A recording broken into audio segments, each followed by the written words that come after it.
Hi guys, Christinablackfeather here again, and waiting for the car to warm up. Not too bad though. It was 47 degrees 47 degrees yesterday. God, that's wishful thinking on my part. I'll tell you. I'm sorry, Freudian slip there. No, it was 47 degrees, and so stuff had melted. So walking this morning was a little dangerous in hiking boots because slippery spots. Yeah. Anyhow, I just thought I would say something really quick, and then I'm going to get into the topic of this video. I don't want to give people the impression that I am anti-vegan, because I am not.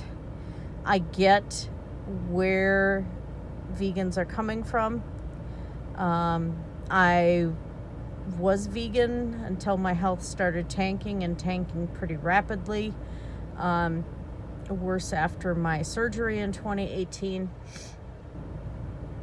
Some people can't do it, whether it's medications, whether it's a medically prescribed diet, anything like that. There are people who cannot do it. But I get the reasoning behind it. I get why people would want to do it. I get why people do want to do it. That said, what I am kind of trying to do here is point out horrible arguments and things that are actually turning people off. And these are coming from the biggest voices in veganism, that are public. And the problem with any diet, and I'm using that term loosely. I know there's going to be vegans. It's not a diet. You put it in your mouth, it's a diet, okay? The problem, I think, mainly is influencers, and that's on both sides, both the carnivore and the other. Influencers are ruining everything because they're out to make money. They're not out there for your benefit. They're not out there for the animals' benefit when it comes to veganism. James Aspey is a perfect example of this. So influencers are the major issue, and I think they're going to be a major issue to destroy any movement. The problem is they're also the loudest voices. They're the most known ones out there. Some of the other issues that kind of get to me is when you have vegans that are threatening violence. Vegan Gains is a good example of this. And I've had people tell me in comments, not on my channel, that, well, he's been a victim of bullying. If you watch Vegan Gains, no. The man's mentally unstable, probably, but he's not the victim of bullying. He's actually the other way around.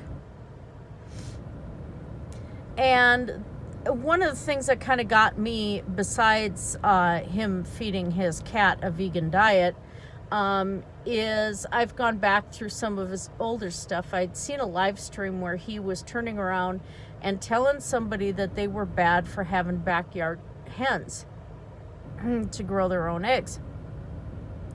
And his argument, here the hypocrisy is going to come.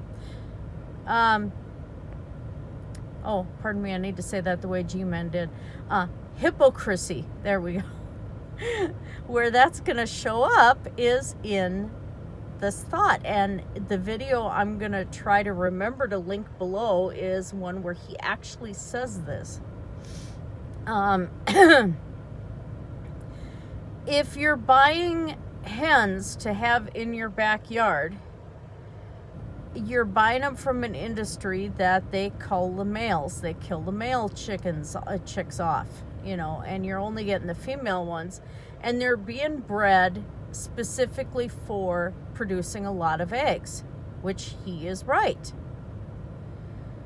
But that is horrifyingly wrong and everything, yet Vegan Gains himself has gone to many fast food places that sell meat and some have their own meat production. McDonald's, Burger King, stuff like that. But he's gone to these places because they're selling a plant-based product that he wants to eat. He calls it a vegan product. But if it's coming from somebody who's manufacturing non-vegan stuff and they're suddenly selling supposedly vegan stuff, is it really vegan? Or is it a money-making scheme? That, to me, is worse than the backyard hen breeder. The backyard guy's going to treat his chickens pretty good. Now, mind you, some of them will have the chickens butchered. Other people will let the chickens live out their days and be happy birds until they have to be euthanized or whatever because they get too sick. You know.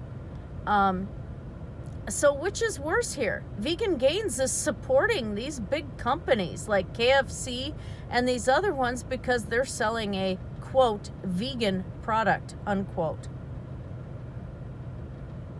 They're not. They're plant-based. They're not vegan because these companies are not stopping producing meat. They're not stopping producing animal products, and they're not stopping using them. They're catering to a market, just like every vegan influencer does out there. Again, the problem is corporate food production and control of pricing, and thus control of what people eat. Because if you can't afford it, you ain't gonna buy it. And I'm sorry, in my area, I can get a prime rib cheaper than I can get 4 Beyond Burgers. That's no joke. And if you want people to convert to veganism, what are the starting foods they're going to go after? They're not going to go after beans and rice. They're going to want something that is familiar. And Beyond Burger is going to be the closest thing they can get. And it is more expensive. And that is a turnoff. But we have these people talking from their privilege again. I've been using that word a lot, and I'm not an SJW. I'm sorry, I'm not. But in this case, that is a thing. And he's perpetuating it. He has no business chewing somebody out for having backyard birds when he is promoting and using services and sources from these companies that are butchering animals. That makes Vegan Gains a hypocrite. Okay, have a great day, you guys.